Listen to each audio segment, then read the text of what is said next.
요한일서 1장 1절. 태초부터 있는 생명의 말씀에 관하여는 우리가 들은 바요 눈으로 본 바요 자세히 보고 우리 손으로 만진 바라. 이 생명이 나타내신 바 된지라. 이 영원한 생명을 우리가 보았고 증언하여 너희에게 전하노니 이는 아버지와 함께 계시다가 우리에게 나타내신 바 된 이시니라.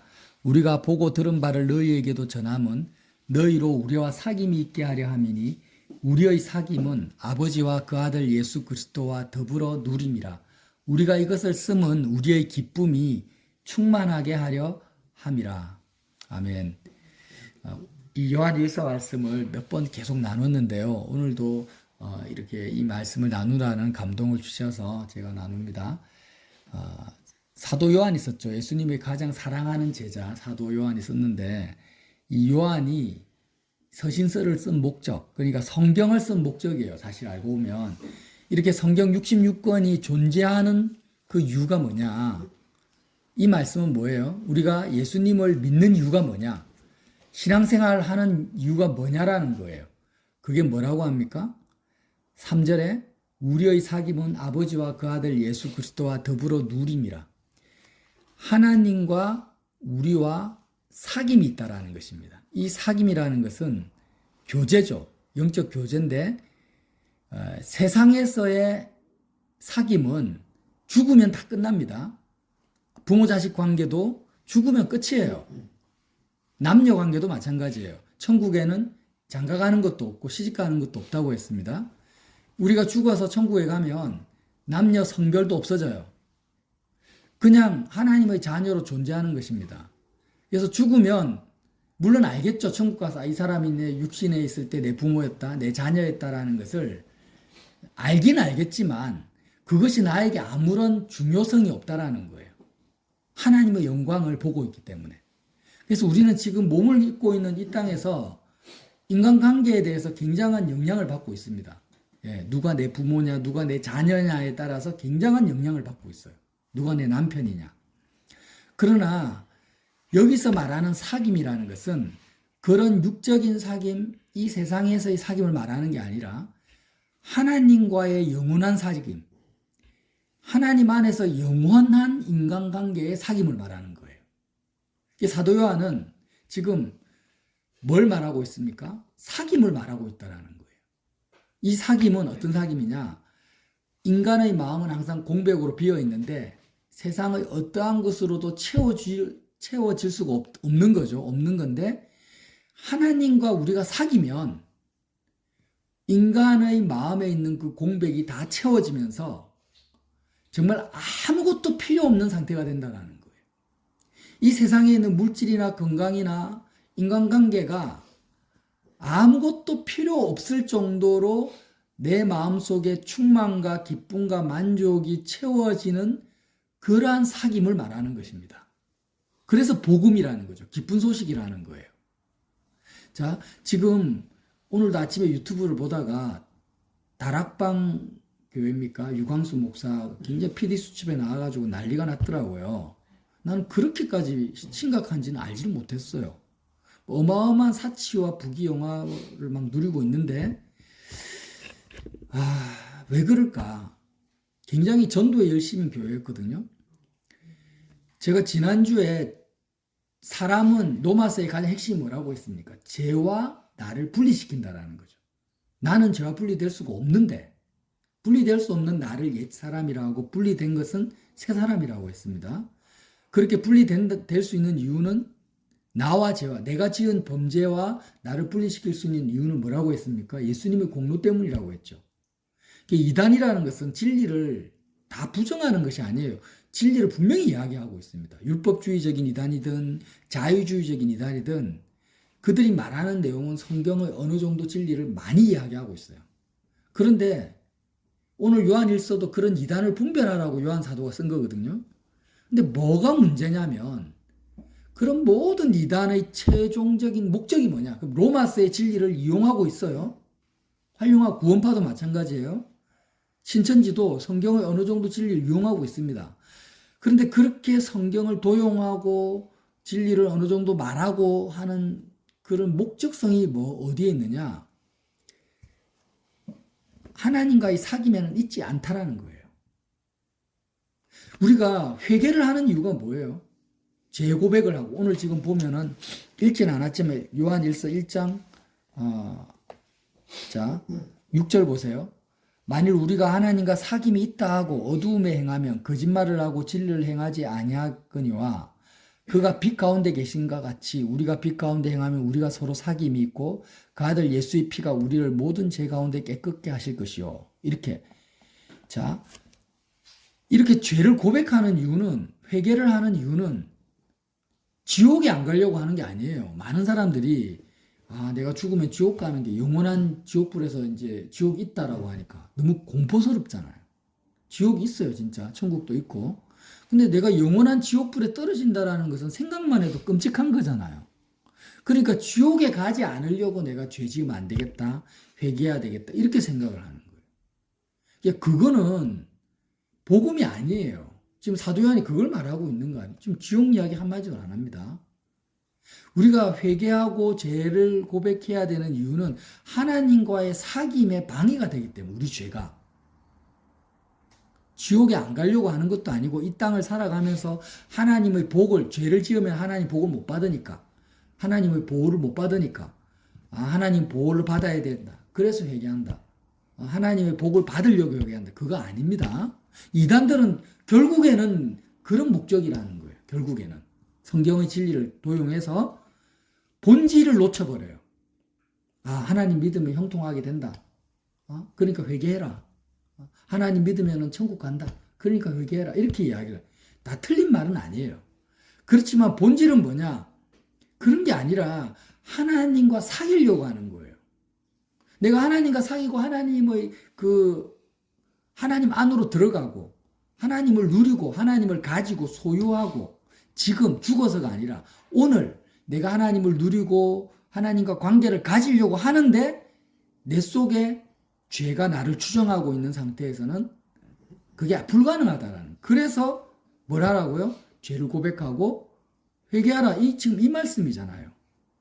자, 그런데 여기서 말하는 사도 요한이 말하는 죄, 사도 바울이 말하는 죄의 본질은 뭐냐면 요한 1서 4장 1절에 나옵니다.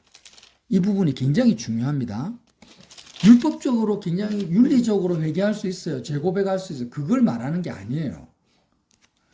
요한 1서 4장 한번 보세요.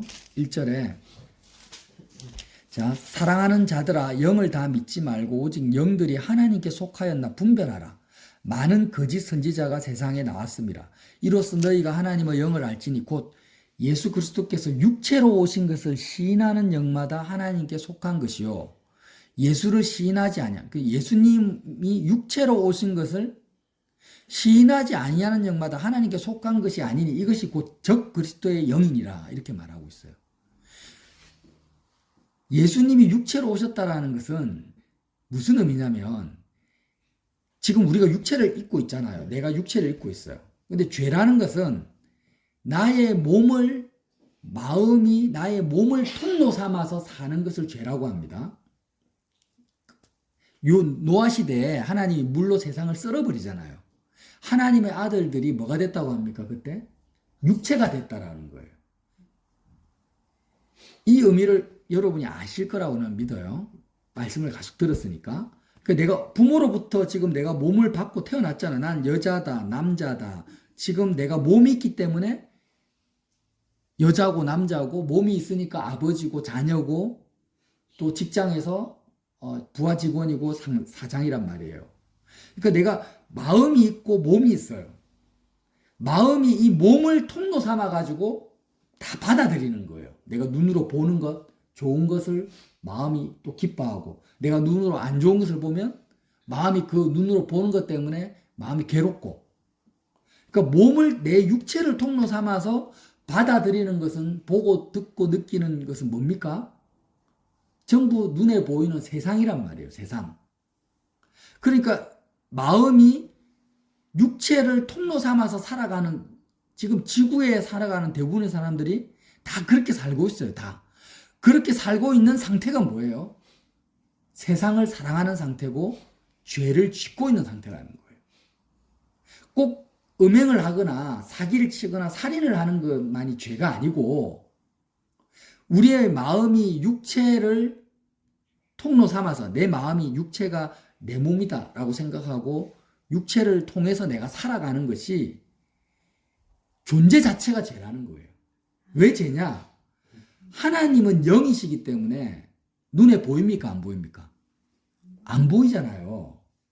그럼 내 앞에 지금 존재하는 사람은, 만나는 사람은 눈에 보이잖아요, 지금. 돈도 눈에 보여요. 내 건강도 눈에 보인다고요. 그러면 눈에 보이지 않는 영이신 하나님을 내가 체험하고 소유하고 느끼기가 쉽습니까? 아니면 눈에 보이지 않는 하나님, 보이는 사람이나 이 세상을 내가 마음으로 받아들이기가 쉽습니까? 당연히 눈에 보이는 게 훨씬 더 실감이 나죠. 그러니까 믿음이라는 것은 보이지 않는 하나님을 눈에 보이는 세상보다 더 사랑하고 하나님을 실감하고 살아가는 것이 믿음이잖아요. 의인은 믿음으로 살리라. 맞죠? 맞잖아요. 그러면 보세요. 내가 눈에도 보이죠. 천국도 눈에 안 보여. 예수님도 눈에 안 보여. 하나님도 천사도 눈에 안 보여요. 근데 믿음으로 우리가 살아야 돼요. 내 눈앞에 눈에 보이는 세상보다도 하나님을 더 크게 여기고 더 경외하면서 하나님을 내가 누리고 살아야 돼요. 그게 믿음인데 지금 부모로부터 물려받은 이 육체를 내가 마음으로 붙잡고 통로 삼아서 사는 상태로서 살면서 보이지 않는 하나님을 세상보다 더 실감하면서 살 수 있냐라는 거예요. 그게 가능하냐라는 거예요. 불가능합니다. 절대 불가능해요. 어떻게 해야 되냐? 하나님이 아시는 거, 우리 연약함을 아셔가지고 예수님을 이 땅에 보내주셨는데 어떻게 보내? 육체를 입고 보내주신 거예요. 예수님 원래부터 계셨죠. 하나님이시니까. 근데 예수님이 육체로 이 땅에 오셔가지고 십자가에서 죽었어요. 나 대신에 죽었는데 그 예수님의 육체, 몸을 나의 몸으로 십자가 제단에 우리에게 내어주신 거예요. 예수님이 십자가 지기 전에 최후의 만찬을 하잖아요. 성찬식을 하잖아요. 그러면서 뭐라고 합니까? 제자들에게 포도주를 나눠주시면서 이거는 내 피니 너희가 마셔라. 떡을 떼주시면서 이것은 내 살이니까 너희가 막 먹어라. 내 살을 먹고 내 피를 마시는 자마다 하나님의 자녀가 되고 영생을 얻을 거지만 내 살을 먹고 내 피를 마시지 않으면 나와 상관이 없다. 이렇게 말씀을 하시는 거예요. 이 의미가 뭐냐? 십자가에서 내어주신 그리스도의 몸이 진짜 너의 몸이다. 하나님이 주신 너의 진짜 몸이라고 믿어야만이 눈에 보이지 않는 하나님을 너희가 사랑할 수 있고 만날 수 있고 경험할 수 있다는 거예요. 이게 복음이거든요. 이 사실을 오늘 사도 요한이 뭐라고 합니까? 예수님이 육체로 오신 것을 시인하는 영마다 하나님께 속한 거다. 이렇게 표현을 한 거예요. 그러니까 예수님이 육체로 오신 것을 시인한다라는 의미가 뭐냐면 예수님의 몸을 너의 몸으로 진짜 너의 몸으로 네가 시인하는 그 영이 하나님께 속한 거고 이 진리를 이야기하지 않으면 전부 하나님께 속한 게 아니다. 왜? 보이지 않는 하나님을 사랑하는 게 불가능하기 때문에. 로마서의 말씀을 그렇게 어느 정도 적용해가지고 전도하고 했던 다락방 교회가 왜 타락합니까? 예수님의 몸을 자기 몸으로 먹는 거에 대해서는 무지한 거예요. 그러니까 하나님과의 사귐이 없었던 거예요. 그러니까 하나님과 진짜 사귀면 저와 여러분이 어떤 상태에 되냐? 세상 것들이 필요가 없게 돼요. 이 진리는 우리가 꼭 받아들입시다. 그렇게 우리가 지금 그렇게 못 산다 할지라도 그러니까 이런 거죠. 내가 지금 배가 고픈데 정말 요즘에 흑백 요리사에 나오는 최고의 그런 요리가 이렇게 있다. 그걸 내가 먹고 배가 불렀으면 내 눈앞에 있는 뭐 다른 음식들은 눈에 안 들어오잖아요. 필요가 없어요. 그것처럼 하나님과의 사귐 속으로 우리가 들어가면 진짜로 들어가면 세상의 부귀영화나 아니면 부족함이나 시집 장가가는 거나 이런 것들은 나의 마음에서 필요 없게 느껴져요. 그래서 뭐 목사님들이 좋은 외제차를 탈 필요도 없고 명품 시계를 찰 필요도 없고 세상 사람들의 어떤 존경이나 명예를 내가 추구할 필요도 없게 되는 거예요. 그 상태가 어떤 상태냐? 하나님의 계명을 그냥 자연스럽게 지켜진다라는 거죠. 자, 요한 1서 2장 보세요. 3절. 우리가 그의 계명을 지키면 이로써 우리가 그를 아는 줄로 알 것이요 그를 아노라 하고 그의 계명을 지키지 아니하는 자는 거짓말하는 자요 진리가 그 속에 있지 아니하되 누구든지 그의 말씀을 지키는 자는 하나님의 사랑이 참으로 그 속에서 온전하게 되었나니 이로써 우리가 그의 안에 있는 줄을 아노라. 그 안에 산다고 하는 자는 그가 행하시는 대로 자기도 행할지니라. 예수님께서 이 땅을 살아가실 때 뭐 돈이 필요했습니까? 세상의 부귀영화를 구했습니까? 예수님 입장에서는 아무것도 필요가 없었어요. 군중들이 예수님을 왕으로 추대해도 그런 것들이 예수님 관심이 없었어요. 왜냐?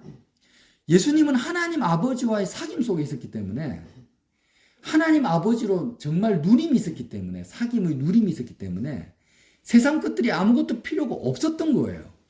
그것처럼 예수님을 진짜로 믿는다고 하는 사람이 진짜인지 가짜인지 이단인지 참인지를 어떻게 분별하냐? 그의 안에 산다고 하는 자는 예수님이 행하시는 대로 그도 행한다. 뭘 행한다라는 거예요? 아무것도 필요가 없다라는 거예요. 정말 자족하는 마음을 가지는 거예요. 그 예수님을 믿는다고 진리를 전한다고 하는 많은 거짓 선지자들이 결국에는 세상 욕심과 염려 근심 속으로 빠져들어가는 것들을 봤을 때, 아, 그는 진리를 말하고 있는 자가 아니구나. 그는 이단이구나. 이렇게 분별을 하라는 거예요. 예, 꼭 행위로 말하는 게 아니에요. 그의 방향성을 말하는 거예요. 우리도 얼마든지 넘어질 수 있어요. 자, 그렇지만 우리가 진리를 분별하는 기준을 지금 말하는 거죠. 자, 이제 저도 말씀을 이제 정리를 할게요. 여러분, 저와 여러분이 죄의식을 가지잖아요. 죄책감을 가지잖아요. 근데 그 죄책감을 율법주의적인 죄책감에서 십자가 복음의 죄책감으로 바꿔야 됩니다. 죄책감을 꼭 가져야 됩니다. 죄책감이라는 것은 아, 내가 지금 죄를 범하고 있다라는 상태를 인식하는 거예요. 그죠? 그 죄책감을 안 가지고 사는 것은 그는 구원파 이단이고 정말 미혹이죠, 그거는. 근데 율법주의적이거나 자유주의적인 죄책감을 가지지 말고 사도 요한이 말하는 그 죄책감을 가지라는 거예요. 그 말씀이 자 8절 1장 8절에 나오죠. 만일 우리가 죄가 없다고 말하면 그 죄의식도 없고 죄책감도 없으면 스스로 속이고 또 진리가 우리 속에 있지 아니할 것이요.